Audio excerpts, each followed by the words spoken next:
What's up, guys? It's your boy Nick coming at you with some more FA Metaphors deck content. And today we're going to be doing a little bit of a different video. This is going to be a little bit more of a discussion talking about why playing Yu-Gi-Oh! Is difficult and reading cards is hard. Because your boy done goofed pretty bad. In my last deck profile for my FA Metaphors deck, I talked about how Deskbot 1 was an amazing machine duplication target. Comes to be that Deskbot 1 isn't even a valid machine dupe target. Who would have thought? And I ended up ranting and raving about that so much in the last video, even played 2 copies of Deskbot 1 in the deck, thinking that it was a machine dupe target, and it's not. And that sucks. I'm going to be totally honest.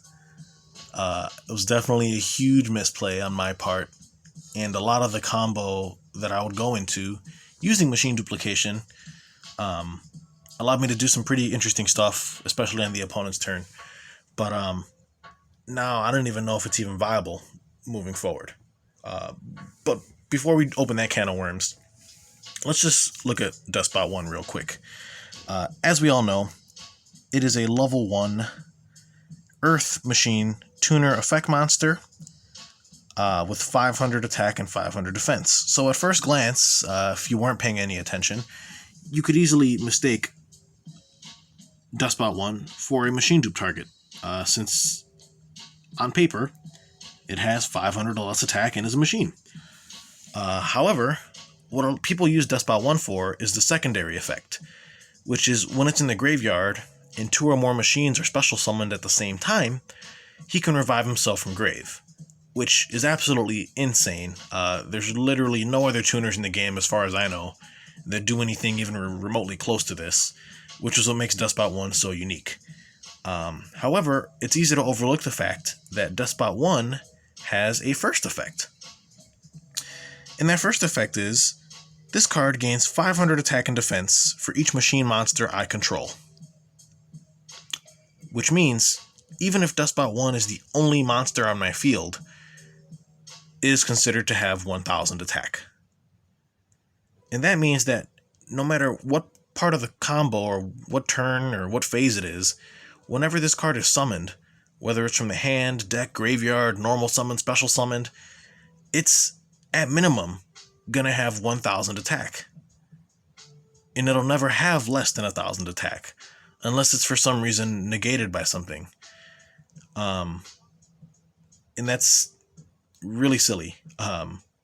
Like I said, I even went as far as playing multiple copies of Deskbot 1, thinking that it was a machine dupe target, and it's not, which changes a lot of things in the deck now.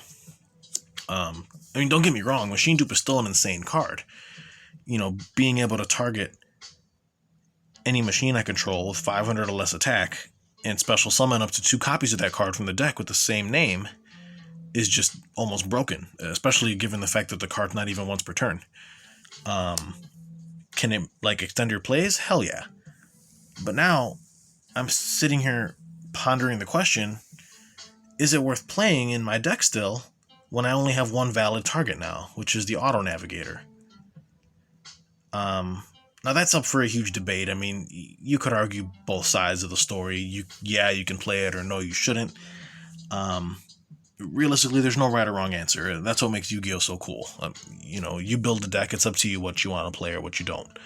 But, I guess let me show you a little bit of what I was using machine duplication for. That way you guys can get a little bit of more of understanding as to the kinds of boards I was going into using it. So let's just do a fake test hand here real quick. Let's just pretend that I have auto nav in like a non-tuner in my opening hand, for example. Okay.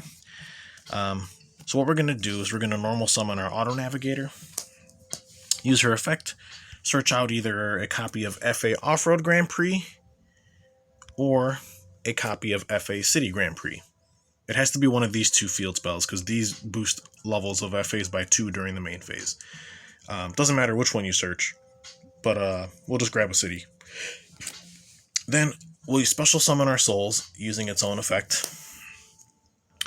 Then we'll take our auto nav and our souls as link material for our good old boy Crystron Halqifibrax. Go ahead and put our Hulk over there. Use Hulk's effect, summon out one of our Deskbot ones from deck.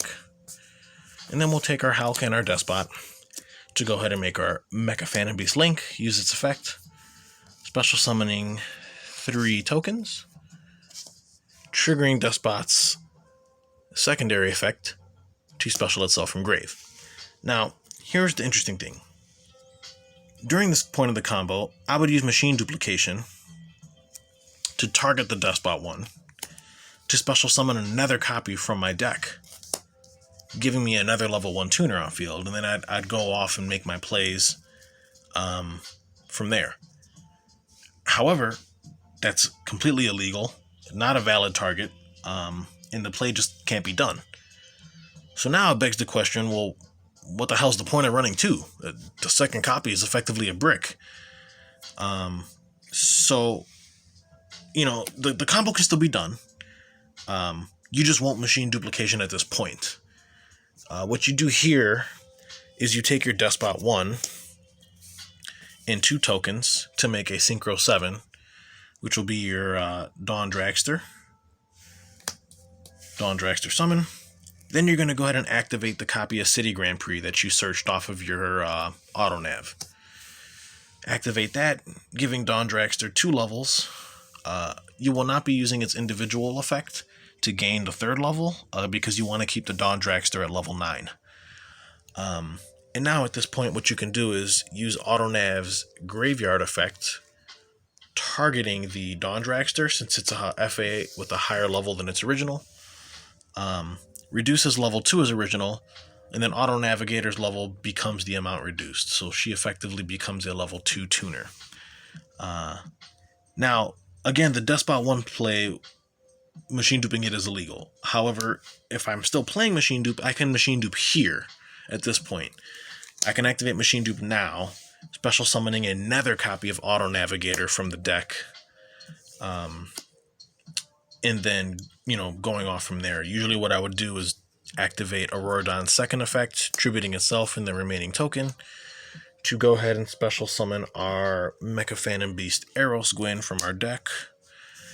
Then I would use Aerosguin, banishing the Auroradon, to special summon another Mecha Phantom Beast token. And then at this point, Aerosguin would be treated as a level 6 by its own effect, meaning I have a level 6 non-tuner and a level 2 tuner, so I can go into a level 8 synchro here.